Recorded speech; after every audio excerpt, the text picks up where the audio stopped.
Hello, everybody. Clay here, Cardboard Empires. Today, we are going to talk about a subject that I am oddly passionate about.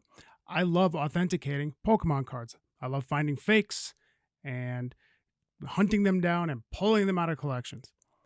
I also love studying and researching the different methods that people use to fake cards and how to spot them. So, we're going to take kind of an introductory look at how to authenticate Pokemon cards.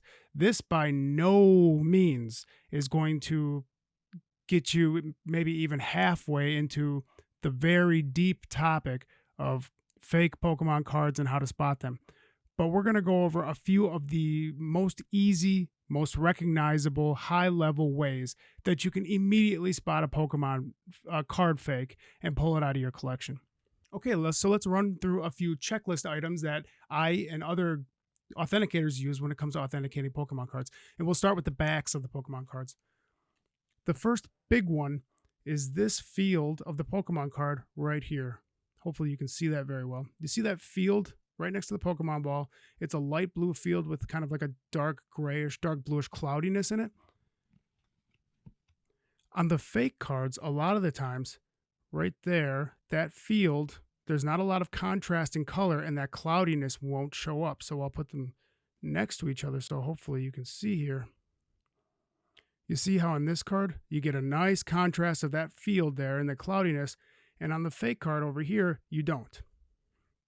Another thing that I like to look at when it comes to judging print quality and errors in fake cards and real cards are these three lines right here, 1, 2, 3. And on a fake card, they don't show up as well. You see how they don't show up as well? On a real card, you have this line here, and this wispy third line finishing it off. But on the fake card, you have one line here that's barely visible, the middle line here that's still very light, and the third line that's not really even being picked up at all. And last but not least, and not actual last, because there are a lot more things that I like to look at, but one of the last big one is the clarity of the border in contrast to the actual card back. You see how the border just kind of bleeds into the field right there? There's no separation of the border. And on here, there's a clear separation of the border. Those are kind of some of the easy ones that you can look at without a jeweler's loupe, without a magnifying glass. You can just easily pick up a card and look at it and say, oh, that's fake. Another one of the big ones, another big easy one, is when you look at the front of the card, look at the words, read the card, read the text on the card. A lot of times there are grammar mistakes, there are misspellings in the text bodies of the card. Also look at the HP numbers. Now this card isn't a very good example of that, but a lot of the times the HP numbers or the attack numbers on the cards will be crazily inflated. Especially on like older era cards, they'll be like 200-300 hit points and they'll attack for 200-300 damage. Now that's not that unusual on a modern card because of power creep, but on older cards you shouldn't be seeing something like that. Another obvious thing to look at is if you just look at the picture, you can see there's just something not right about it. When you look at the real card, there's nice vivid colors. You could make out the picture. You could see what it is. But when you look at the fake card, it looks kind of bland. It looks kind of dull.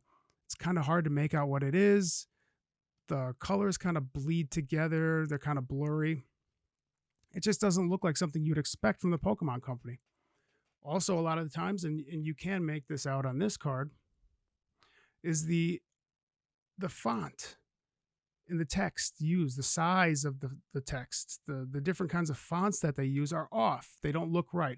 And a lot of the times it will take you going through several thousand cards, seeing fakes, seeing real ones to be able to know the difference, to be able to say, hey, that font is off.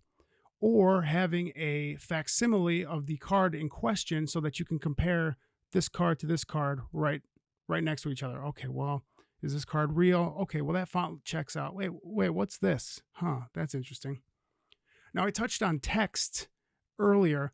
One of the big tells in a fake Pokemon card, and probably one that's not going to be around for too much longer, is there's in the word Pokemon, there's a little dash above the E. And in fake cards, for whatever reason, a lot of the times they exclude that dash above the E. So when you're looking at the body of the Pokemon card, look for that little dash above the E. So lastly, we're going to talk about some of the bigger red flags when it comes to authenticating a Pokemon card. You've probably heard a lot of people talk about the rip test, and you don't need to do the rip test. When they talk about doing the rip test, they talk about ripping a card in half to expose the black layer on the inside of the card. And that's the only true way to authenticate a Pokemon card. Now, unfortunately, counterfeiters know about this rip test, and they know about the ways to see the black layer on the middle of the card. So they have developed countermeasures around that. But it's still good practice to look for that layer. And there's a lot of misinformation out there about that layer. I've seen people refer to it as the plastic layer, as if there's a layer of plastic between the two pieces of paper on a Pokemon card. It's not a plastic layer.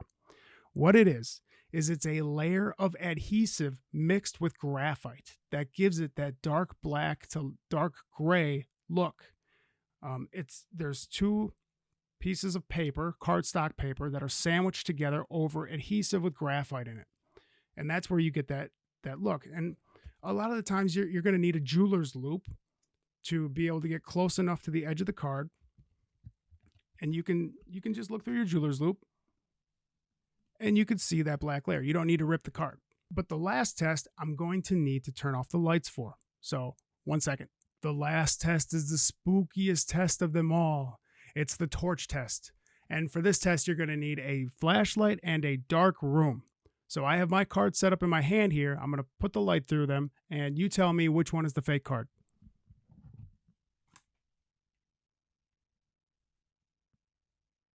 Did you catch the fake card? I don't know. Maybe I tricked you. Let's turn on the lights and I'll explain. The last test, or the torch test, is a very reliable, very quick way to easily judge which cards are fake and which cards are real. And if you're buying a massive, big bulk collection, a lot of the times I'll just sit in front of a light table in a dark room and just one by one move the cards over the light table. And if any show up as fake, I put them aside and I keep moving on. But how do you use a torchlight to decide which one the fake card is? Well,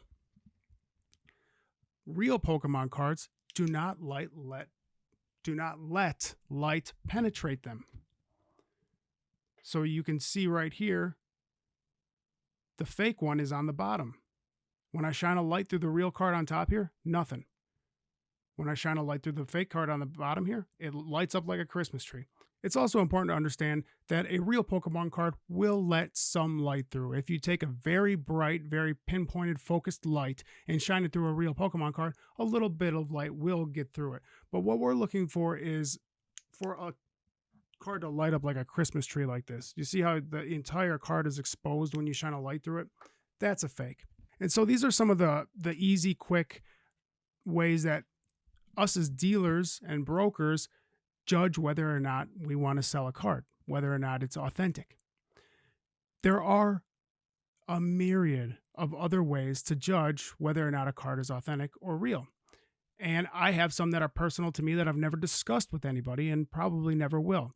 There are some that are well known to the community. You just have to go hunting for them. But I like to keep a few personal to myself, and I don't like to discuss some of the more in-depth ways to do it because I don't want to make it easier for the counterfeiters, to be honest with you. I want everybody to be able to authenticate their own cards. It's not necessarily that. It's that I don't want to take what I've learned over the years and make it publicly available for the next person to come along and easily beat my ways of detecting fake cards. That being said, if you have any questions, specific questions about authenticating cards, I'm free to answer them. I love talking about this stuff. I leave my email address in the description of every video. Feel free to email me. Let me know, do you have any ways that you like to authenticate cards that you'd like to talk about? Or have you bought a fake card and, accidentally gotten swindled? There are fake cards out there, and it is important to keep yourself safe in such a hot market. Thanks for watching the video. As always, hit the subscribe button if you've made it this far. Congratulations, that's awesome. And I'll catch you next time.